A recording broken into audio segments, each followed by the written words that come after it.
based on ZNet.com. The uncrackable problem of end-to-end encryption. The government wants a backdoor into WhatsApp. But that won't happen, and it wouldn't fix the problem we have either.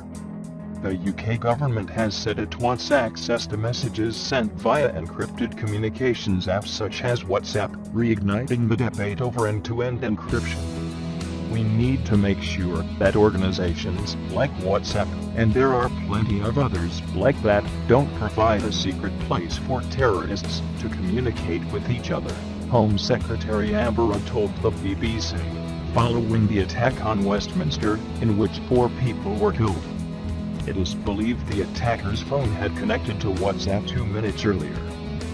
We need to make sure that our intelligence services have the ability to get into situations like encrypted WhatsApp, she added. It's an argument that has been made a number of times now.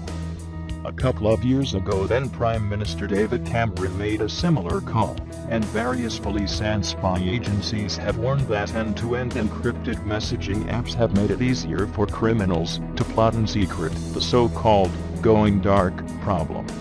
Rudd later told Sky News that she supports the use of end-to-end encryption, but the comments reflect an ongoing debate that has little chance of being resolved.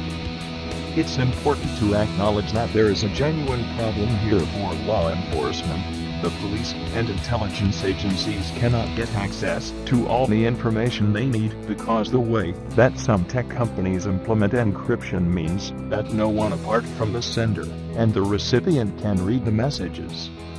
This will, and does, make it easier for criminals and terrorists to plan and communicate securely. But encryption keeps us safe in many other ways. It keeps your financial transactions secret as they travel across the internet. It keeps government communications secret from foreign spies, and your unwise selfies safe from hackers. As the tech industry body TAICHUK said, we need to consider the full range of security threats faced by the UK when discussing the use of end-to-end encryption.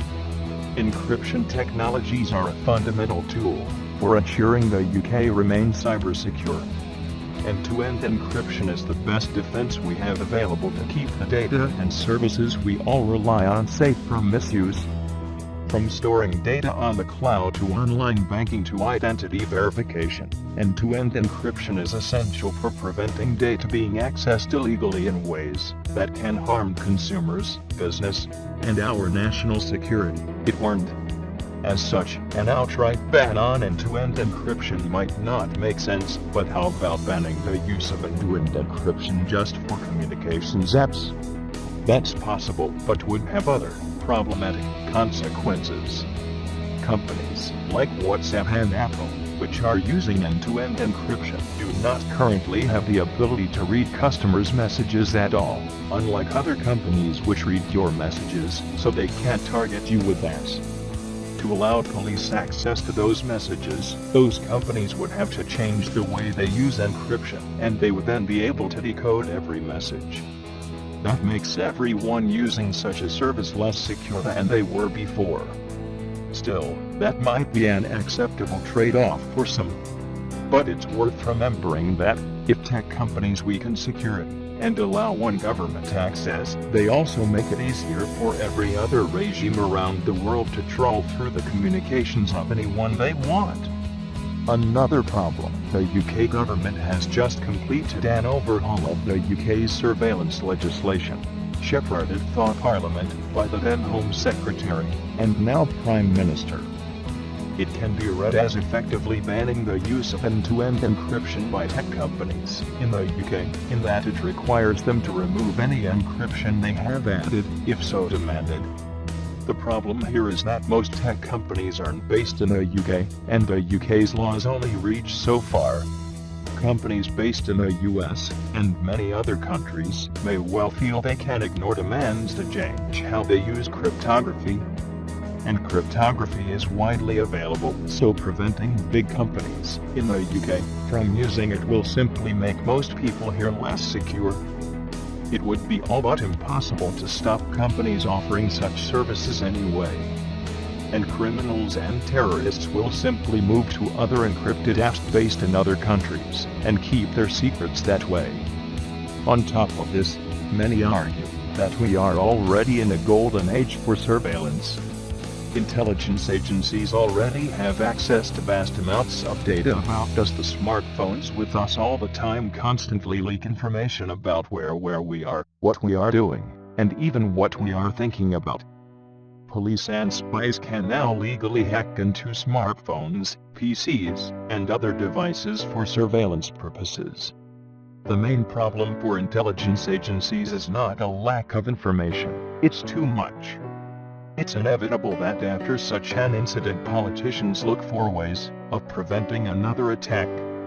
But stopping the use of encryption is not the best way forward, because it will make us all less safe, with little or no benefit.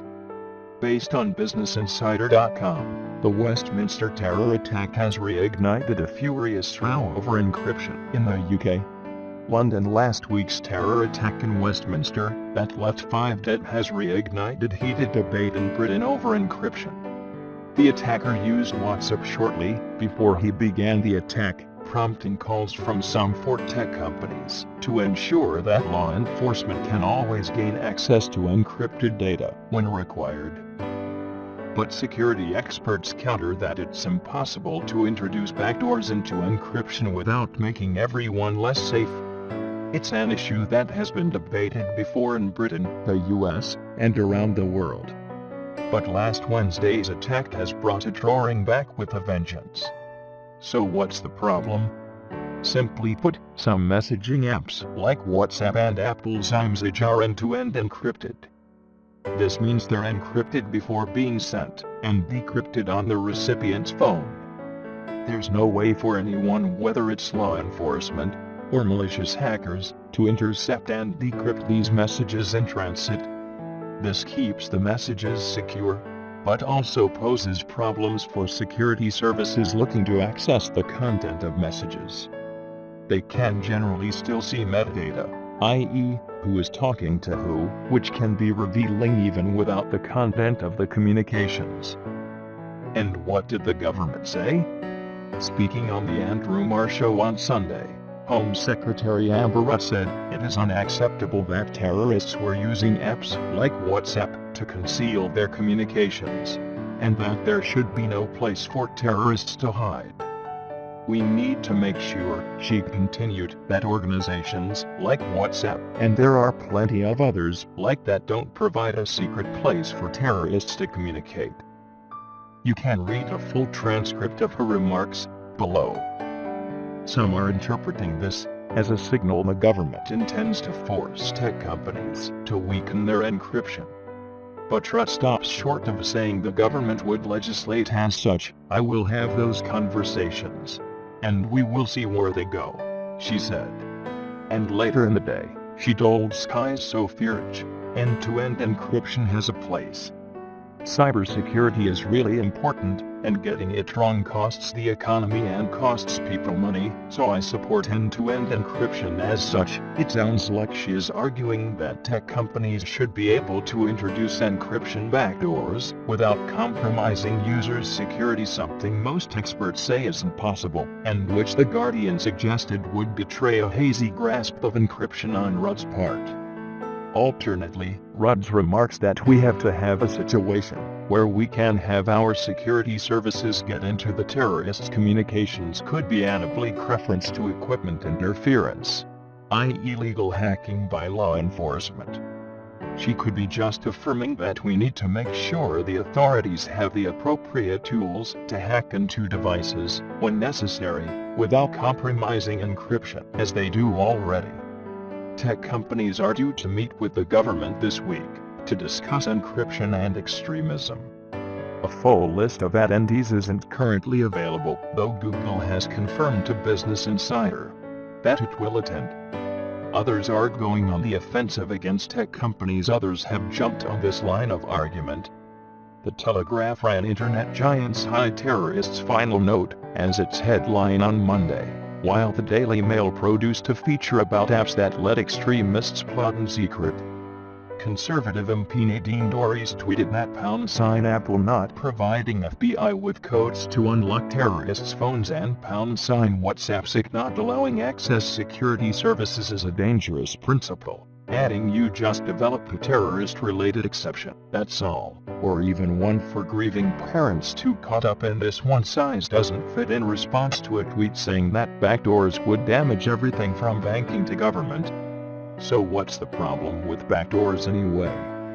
Strong encryption isn't just used in messaging, it underpins basically everything we do online. As security expert Bruce Schneier told Business Insider, in 2015, it secures our commerce. It secures our communications. It secures our critical infrastructure. It secures our persons from criminal attack, and it secures our countries from nation-state attack.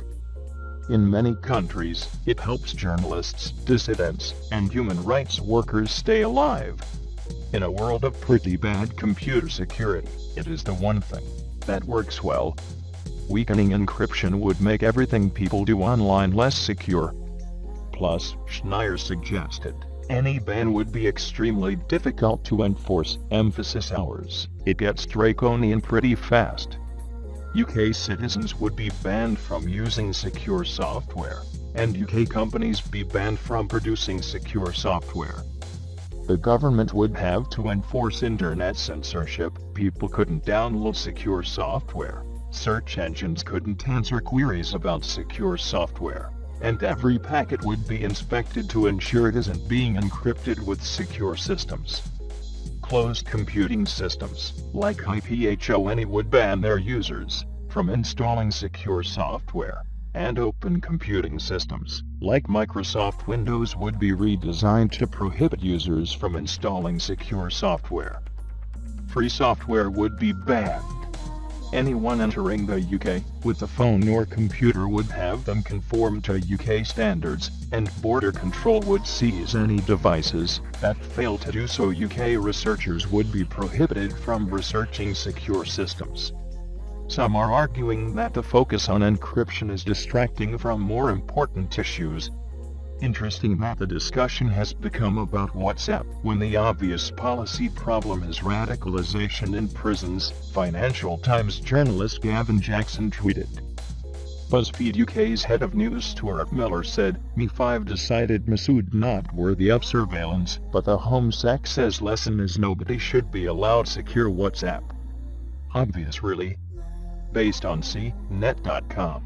Politician calls for access to Westminster attackers' WhatsApp messages. Another security versus privacy war erupts following last week's attack in Westminster. British Home Secretary Amber Rudd wants WhatsApp to give intelligence agencies access to encrypted messages following last week's Westminster attack, which left for dead. Rudd appeared on the BBC's The Andrew Marr Show, where she also called for social media giants to ensure that they don't provide a secret place for terrorists to communicate with each other. This is not the first time governments have taken issue with tech companies over access to encrypted content. Hillary Clinton urged Silicon Valley to cooperate with the government's fight against terrorism in 2015. The FBI demanded that Apple give it access to San Bernardino shooter Syed Farook's iPhone-5C last February. And in March, WhatsApp was at the center of a dispute with the Department of Justice over encrypted messages. Police have reportedly discovered that the Westminster attacker Khalid Masood connected to WhatsApp 3 minutes before the attack. But they don't know the contents of any messages that he may have sent or received. This is because all messages sent on WhatsApp have end-to-end encryption, which means you need direct access to the device to read them. WhatsApp did not immediately respond to CNED's request for comment.